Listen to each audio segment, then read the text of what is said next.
you're conducting a Zoom meeting and suddenly you realize someone else is in control. To make matters worse, racial slurs and pornography is displayed on the screen in front of kids. A word of warning next. It was meant to be a night of celebration. Instead, parents and kids watch racial slurs and pornography come across the screen during a Zoom event. It happened during a virtual Blue Carpet Scholarship Awards Gala for safe diversity communities.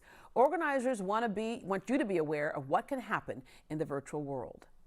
Thelma, remind people of what safe diversity communities is and what your mission is. Our mission is to focus on the dropout rate, suicide prevention awareness. Also, our students with disabilities, we solicit scholarships for the students to help them to go to college and be successful. Our students are emotionally, mentally, and physically challenged. And so those are the students that our program work with. Also, we educate their families on any system that we make and help them with so they can survive and strive and rebuilding their lives through any disaster, any pandemic that we may face. That's what the mission of Safe Diversity is helping our families to be successful. Yeah, and you're helping families that oftentimes are kind of left on the sidelines and don't know where to go. So Carl, recently you all had a virtual gala. What were you hoping to do during that gala?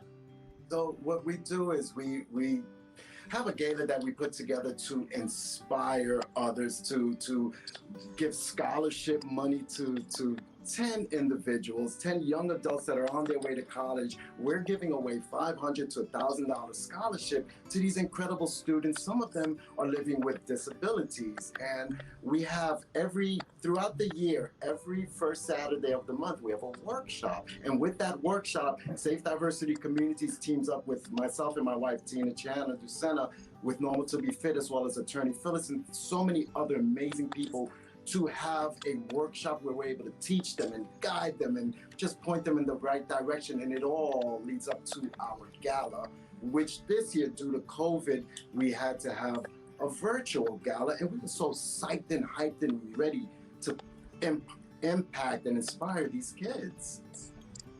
And Leona, when you had this gala, you had an unintended visitor. And this is one of the things we want to focus on so people are aware, because as we know, a lot of things are happening virtually right now. What happened? So as Carl said, we decided to have a virtual gala this year.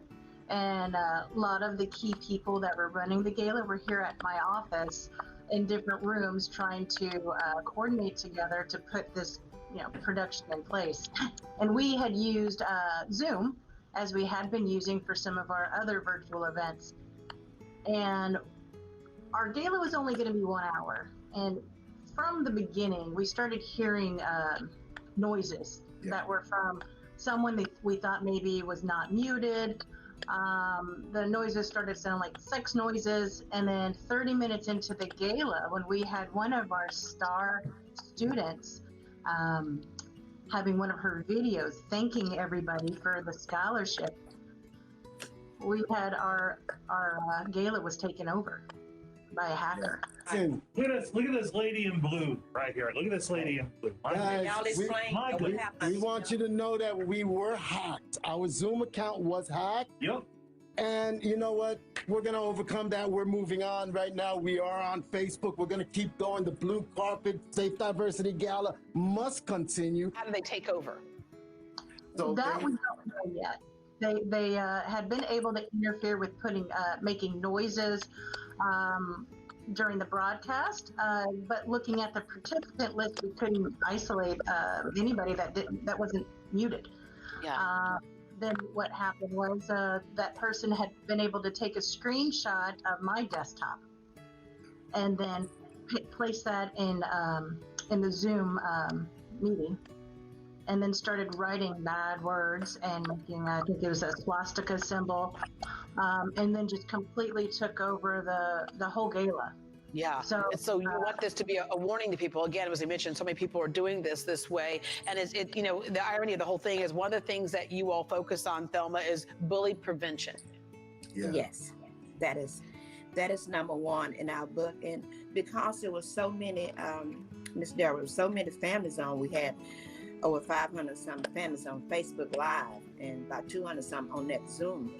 But the kids are devastated. We have to remember that our kids are already dealing with depression and anxiety because the new norm is virtual learning. So the kids are at home doing lessons. So we don't want the kids to be afraid of, am I going to get Zoom while I'm doing my homework, while I'm on Zoom or on the computer? Because my grandson is autistic and he has not been on a computer or anything since then because they're devastated. We have to remember the impact that this did to our children. This is about our children. You want people to know that there are folks out there who would do this. And this is, you're such a great organization. I'm sure this shocked you. Thank you, and it did, and that's why we don't want this to happen to anyone else, from nonprofits to schools to, I mean, anyone. Say, for instance, AA meeting. All of these things are happening online now, virtually, because the world is a totally different place, and we don't want anyone else to be subjected to this, and that's why we were able to reach out to the incredible Congresswoman Sheila Jackson Lee, and she just took this to her heart immediately, Deborah, and we spoke of, speaking of creating a bill to have turned into a law and bringing this to Washington, D.C., and speaking just to stop this cyberbullying must come to an end, and these people, they need to get help. You're saying you're offering help. Leona, you're a lawyer. People could be punished for something like this. We are investigating that for the hackers. If there's one or more, we don't know. We have made reports with the police and then also, I believe, the FBI. Yes. This is because it happened on the internet and it is a hate crime. Those authorities have been called in.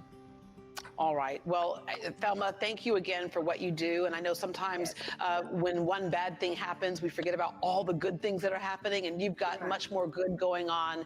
Congratulations again on your 20-year anniversary, and thank you all for the work that you're doing. Yep, applause for that. Thank you. It's a great day. We just want to let everybody know that we're still celebrating. We'll be celebrating to the end of this year because we started this December 2000. So we'll be celebrating our students and our families and whoever has helped us to get to 20 years. We'll be celebrating those people every month. And for more information on Safe Diversity Communities or to make a donation, you can visit safediversity.org. You can also text Safe Diversity to 44321 to donate.